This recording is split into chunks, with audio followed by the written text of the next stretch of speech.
This week on the Dibley Diaries, we're continuing to explore how Jesus is understanding his vocation and discerning his vocation. We're still in that theme in Epiphany. And I wanted to think for the Royal Challenge about how do we explore what God is calling people to do within small church communities, within rural communities. When you think about it, there are probably people in your small church community, if you're part of one, who are your leaders naturally. And actually discerning how people are going to lead in small rural communities is a difficult problem. So 20 years ago, I was in a big meeting with the bishop at the time, and he was really saying that God was not calling enough people to full-time ordained stipendiary ministry, as we would call it in the Church of England in those days. And I mean, I was a curate, I could get away with asking questions then. And I said, do you think God is just not calling enough people? Or do you think God is calling us to think differently and to act differently? And he gave me an answer which I was really surprised by. Basically, in summary, although he didn't say it out loud, I mean, he didn't say it explicitly, he gave me an answer which implied that he thought God was wrong. And I thought, well, that's a very interesting comment from the bishop about what he believes God's calling us to in ministry. 20 years later, we're now really in a position where in the Church of England we don't have enough stipendiary full-time ministers for the jobs that we have. And we haven't acted very well in raising up leaders from our communities. And this is a real challenge for us. Who is it in our small rural communities who could lead a service, who could even preach for us, who could act in other leadership roles, maybe strategic leadership roles? What does it mean for us to be acknowledging, encouraging, training and raising up the leaders within the congregations that we have? And how can we discern those vocations with those people? What is it that we should be doing to encourage those people enacting those vocations within the places where they live?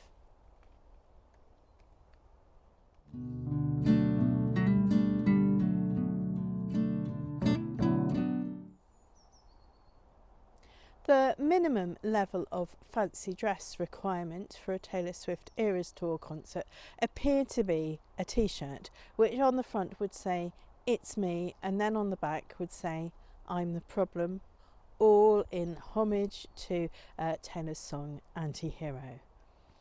And we hear in the Gospel passage for today, Jesus' "It's me" moment in his hometown. So it's Luke 4:14 to 21, although that is quite restricted to just the good and encouraging part of the story. We are still with Jesus on the journey through Epiphany, where Jesus is discerning his vocation. He is working out what it is God's calling him to do. This will be an ongoing process, and it's kind of that exploration of it that we follow in Epiphany. So if you look back in Luke 1, we've had the birth narratives, we get a genealogy as well, we have Jesus's baptism, and then the time in the desert, and then Jesus starts teaching and preaching.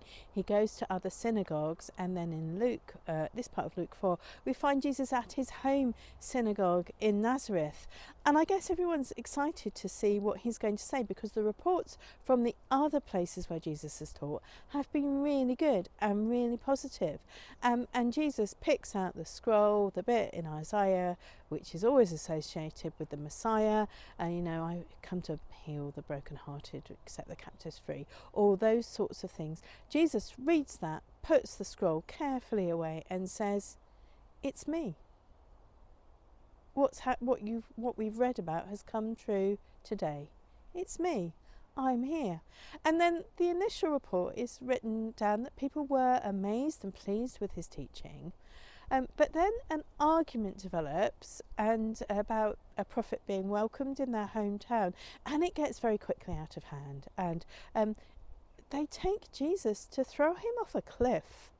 And then Jesus just walks away through the angry mob. This is not the only report of Jesus walking away through an angry mob, but that's what he does. And he then he leaves Nazareth and goes on with his teaching in other places.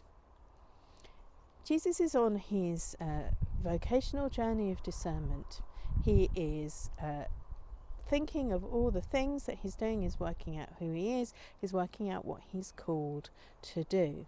And it's interesting because when we are recruiting for people for a particular role, we think, well, does this person have the skills that they need? Could they have the skills or learn the skills that we need? How do they fit into an organisation? But in roles in the church, in particular kind of leadership roles, we also need to be discerning, is this God's idea? Is this something which God is calling someone to? And that's quite a difficult thing because it seems weirdly supernatural.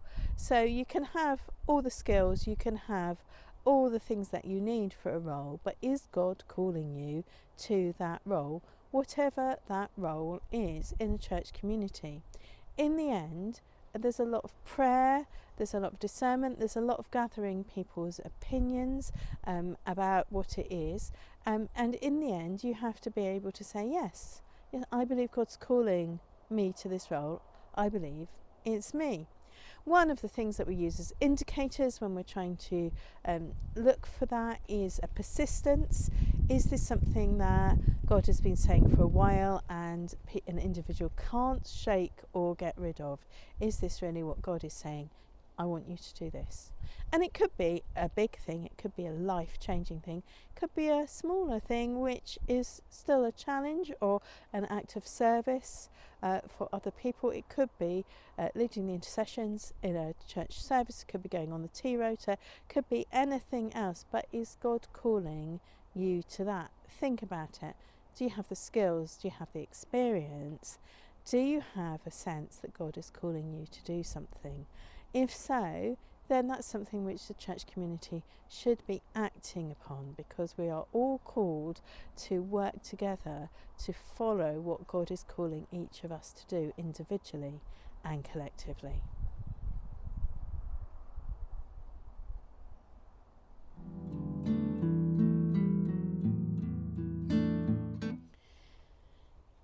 The Dibley moment for the week this week is something which happened when I was just about to be ordained, and the morning of our ordination to being a deacon, we had to travel to the cathedral on a road which wasn't usually used.